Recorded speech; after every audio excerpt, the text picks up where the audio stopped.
O Senhor me deu esse texto para trabalhar com vocês hoje aqui, e tudo que vai ser dito e vai ser falado, trata a chamada e missão. Tá? O chamado e a missão do cristão ou da igreja, seja como for. O chamado eficaz, o serviço que realmente importa, aquilo que interessa da parte dele, que ele endereça à igreja, ao cristão, de que seja feito em conformidade com aquilo que ele ensinou e aquilo que ele falou. Mas há um detalhe importante do que diz questão. O compromisso do cristão e da igreja de ser fiel nesse chamado e nesse serviço que eu vou tratar com você hoje aqui, que tudo que Jesus falou aqui em Lucas 10 corresponde especificamente ao discípulo. Eu queria ler um texto aqui de Mateus 22:14. Corresponde para aqueles que se posicionam a seguir a fé dele, a vida dele, a corresponder ao seu messianismo. Especificamente Jesus, tá? Porque quando eu falo messianismo, eu me refiro ao Cristo, me refiro a Jesus em específico.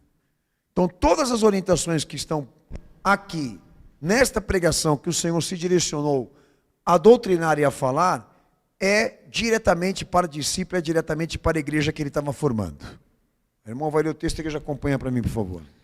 Porque muitos são chamados, mas poucos escolhidos. Amém? Então notem vocês que os escolhidos aí definem essa categoria de pessoas que dentro da multidão responderam a ele com obediência e sujeição. Tá? Não há uma predestinação. O que existe aí é uma decisão. E por parte daqueles que se decidiram e que se prontificam a responder a ele em sujeição, ele discipula, ele prepara para que aquilo que na verdade precisa ser feito, seja feito em conformidade com ele mesmo. Então todos os valores do que vão ser ditos aqui, toda a regra, princípio e doutrina que eu vou falar aqui agora para você, não tem endereço para um qualquer. Quer dizer o seguinte, que não interessa para quem realmente não quer servi-lo. Tá? Porque, exemplo, a sociedade entende que um líder de uma igreja ele é um gestor. Ele é um agente social. E grande parte da sociedade, grande parte das pessoas, lá fora acredita exatamente o quê? Que você ser um pastor, que você ser um líder, você tem um compromisso social com as pessoas. De levar às pessoas uma mensagem que elas precisam ouvir, da qual elas possam se erguer, se levantar psicologicamente, espiritualmente, ou seja, mais gestão, um sentido mais voltado para o compromisso social, psicológico, material do que isso. Ser pregador da palavra e da palavra de Deus, que é uma coisa bem diferente. Não há gestores aqui, existem pregadores. Aí você tem que fazer a diferença do que Jesus discipulou para servir a ele e do que as igrejas hoje trabalham a nível de profissionalismo, a nível de gestão. As duas coisas são opostas. Não podem se unir. Então, por a igreja ser uma instituição de Cristo, ela serve a Cristo e se sujeita a cumprir o que ele ordenou diretamente a ela. Ainda que se sacrifique isso, o homem, as suas vontades e a sua realização. Porque Jesus está acima disso. Então note vocês que aqui no tom da minha fala e do que eu já disse, vai contra toda a regra do politicamente correto. Que grande parte da igreja evangélica nesse momento agora se dedica a cumprir. E que se você for resgatar em Cristo o chamado dela, o serviço dela, até mesmo o conteúdo daquilo que ela tem que ensinar, não corresponde às igrejas contemporâneas. Então tudo que eu vou dizer e falar aqui agora contraria a regra do que está sendo feito lá fora. Mas qual é o meu objetivo com você? Resgatar em Cristo esta raiz do que Ele quer de nós e do que realmente importa para quem se prontificou em servi-lo. Ponto final. Esse é o meu objetivo com você aqui. E no final você decide. Eu li um texto com você, que o primeiro versículo diz assim: Ide, eis que eu vos envio como cordeiros para o meio de lobos. O que Jesus quis dizer com isso? Quando ele usa a palavra cordeiro, ele faz de maneira tendenciosa, provocativa. Por quê? Porque esta expressão, esta palavra, ela tem um significado e um peso especial nele, no que ele desceu aqui para cumprir. Eu vou ler textos para vocês. João 1, verso 29. Qual seria o peso de significado especial nessa palavra, cordeiro, no que Jesus cumpriu? O ofício, a designação dele de se ofertar expiatoriamente, redentivamente pelo pecador e pela humanidade. A palavra cordeiro quer dizer oferta, quer dizer sacrifício, quer dizer a entrega total dele por esse objetivo, pela redenção dos homens na presença de Deus.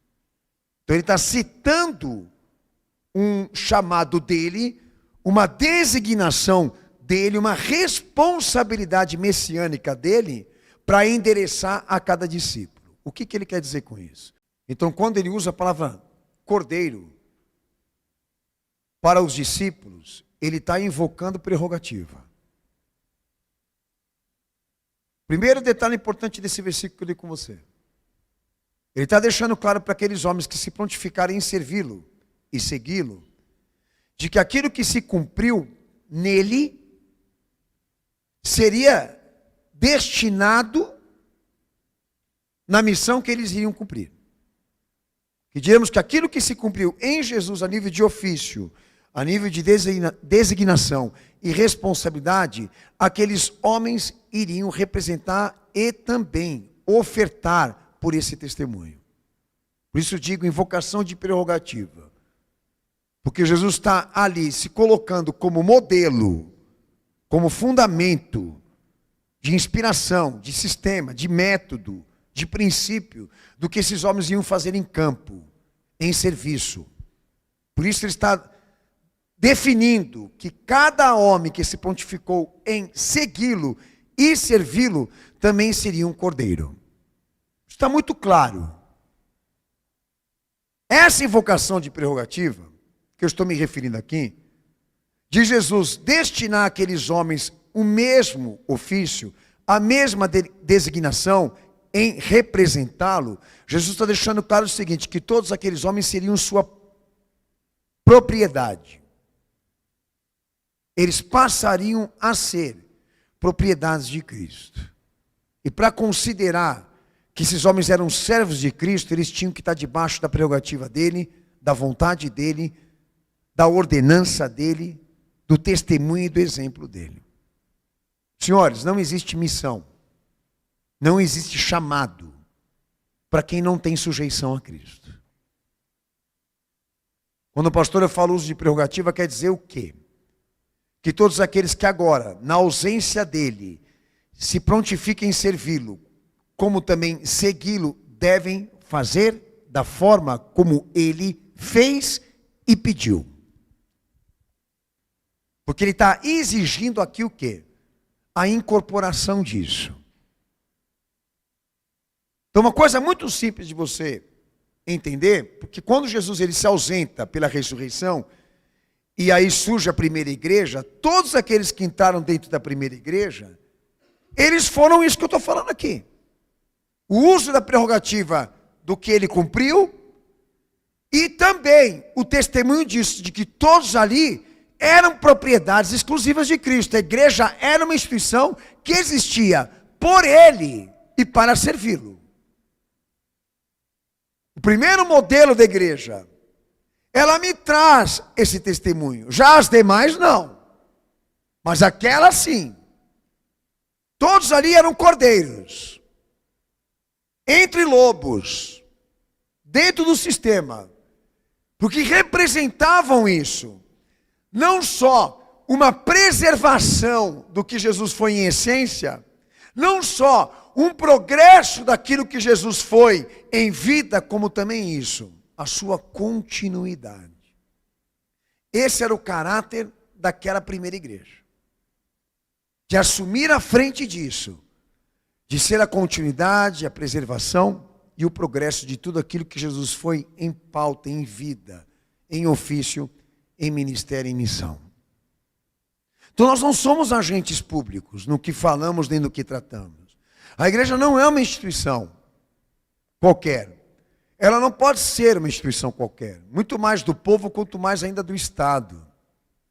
Porque tudo aquilo que é feito dentro dela, ou falado dentro dela, não corresponde a esse sistema, não corresponde a esse mundo.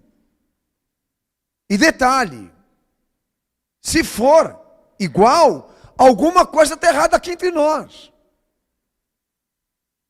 Porque quando a gente fala de igreja, nós estamos invocando prerrogativa, nós estamos debaixo daquele que pagou por ela, que se entregou por ela, que é o cabeça da igreja. E quem é o cabeça da igreja? Quem é o representante máximo, a autoridade máxima da igreja? É aquele que veio primeiro do que ela, que morreu por ela, que pagou pela sua licença, pela sua existência e pela liberação do seu funcionamento. E não condiz com o Estado, mas com o messianismo. Eu estou resgatando o primeiro detalhe com vocês aqui. Então, alguns falam, eu tenho um chamado com Deus. Tá bom, que chamado que é esse? Deus me chamou para fazer uma obra. Tá, que tipo de obra? Porque a raiz é a mesma. Jesus está deixando claro, por ele ser a autoridade da fé, nessa igreja, ele é o método, ele é o sistema, ele é o princípio de tudo. O início, o meio e o fim. A palavra inicial e final da fé. E aqueles que se posicionaram a assumi-lo em serviço, como também sujeição e obediência, são cordeiros. São discípulos. Nasceram dele.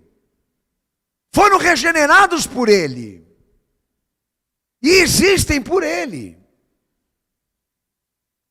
Então Jesus define isso, que todo discípulo é uma propriedade dele. E todos existem para estar debaixo dos seus decretos e das suas ordenanças diretas.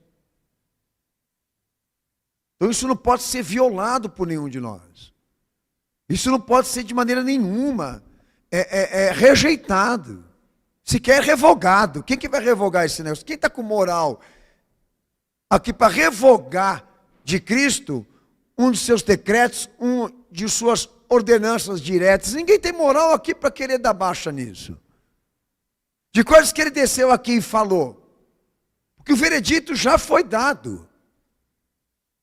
E o primeiro detalhe que eu quero aqui deixar claro para você, você entra dentro da igreja, você entra dentro desse espaço, seja qual for o lugar desse mundo, você não pode de forma nenhuma tratar isso aqui como se fosse um lugar seu. Como aqueles que estão em cima do púlpito, têm o direito de subir ali e serem administradores e gerentes de uma coisa que sequer eles pagaram por isso. Senhores, a igreja não existe por causa do homem. A igreja existe por causa dele. Mas infelizmente reverteram a chave e criaram essa ideia. Que igreja é o lugar que você entra para se sentir bem? Que igreja é o lugar que você entra para se realizar, para encontrar sorte, para encontrar a cura, para encontrar a melhor vida, para encontrar a vida mais fácil? E igreja não é isso. A igreja que eu me refiro, pedras humanas, quando ela é vista, agrupada, ela se reúne para representar isso. Aqueles que vão cumprir o chamado, que vão cumprir as ordenanças diretas dele. Pastor, eu nunca tive esse objetivo. Estou sabendo agora. Pois é. Se dependesse de mim e da pregação dessa igreja, você nunca ia se dizer cristão na sua vida, então. Poderia dizer católico, espírita, até evangélico, mas sequer cristão. Por quê? Porque aqui não é lugar para qualquer pessoa sentar. A não ser aqueles que queiram responder a ele. E para aqueles que querem responder a ele, ele está deixando claro que se for para segui-lo e servi-lo, você vai se derramar pela mesma oferta, pelo mesmo sacrifício, pelo mesmo conteúdo, em tudo que você realizar por ele. É essa a fé que você tem por Jesus? Te garanto que para muitos aqui não é, pô. Então tem que ser revisado o que é cristão. Como também tem que ser revisado e levantado novamente os conceitos do que é ser igreja. Senhores, eu estou há muitos anos no ministério e eu posso dizer para vocês que eu sou vítima disso. Eu não estou querendo usar essa pregação para me defender, mas querendo dizer para você o seguinte: eles entram para escutar a gente e para ouvir a gente falar de certas coisas que eu estou aqui usando na prerrogativa dele, e que vem esse tipo de comentário. O senhor não é pastor, coisa nenhuma, a tua igreja não é igreja de Deus, mas eu não estou falando para você. O que eu estou falando aqui, eu não estou falando para um qualquer um. Para um qualquer. Porque você é um qualquer. Você saiu da onde? Do sistema religioso. O que você, na verdade, preserva, almeja, por objetivo de fé? A ganância da tua religião. Então eu não estou falando para você. Eu estou falando para aqueles que se posicionaram em responder e corresponder a Cristo. Se você é essa pessoa, você vai se interessar pelo que eu estou falando, como não só obedecer. Esse conteúdo que eu estou falando aqui não é para você, não é para um cidadão, não é para um cosmopolita, não é para alguém normal, é para alguém que assumiu a fé. E se você assumiu a fé, nós estamos debaixo da mesma autoridade, que está aqui invocando a prerrogativa da vida dele e deixando claro o quê? Que todas as propriedades dele existirão e viverão para cumprir o que ele quer e fazer da forma como ele fez, como ele ordenou. Então aqui é o primeiro detalhe dessa pregação, que na verdade deveria acontecer com grande parte da população que se diz religiosa e cristã, que realmente buscassem o nome desse Deus. Porque eu estou aqui desafiando você a me provar que você realmente entregou tua vida para Jesus. Porque se você entregou, você é cordeiro. Você está me ouvindo? Se você entregou tua vida para Ele, você é discípulo. Agora, se você rebaixou o que eu estou falando aqui para uma classe específica de moralismo, religiosidade, etc., você fraudou tudo o que ele falou aqui. E esse é o incômodo. Deixa a sociedade viver a vida que ela quer, deixa a população seguir o rumo e o destino que eles escolheram, por isso que já tem juízo lá na frente, e Deus vai julgar cada homem em conformidade com a sua obra e sua realidade. Mas não isso. A fraude é uma coisa pegajosa, a fraude é uma coisa espúria. Triste ver isso, as pessoas professando um nome, repetindo o nome, pronunciando o nome, que sequer elas têm conhecimento disso.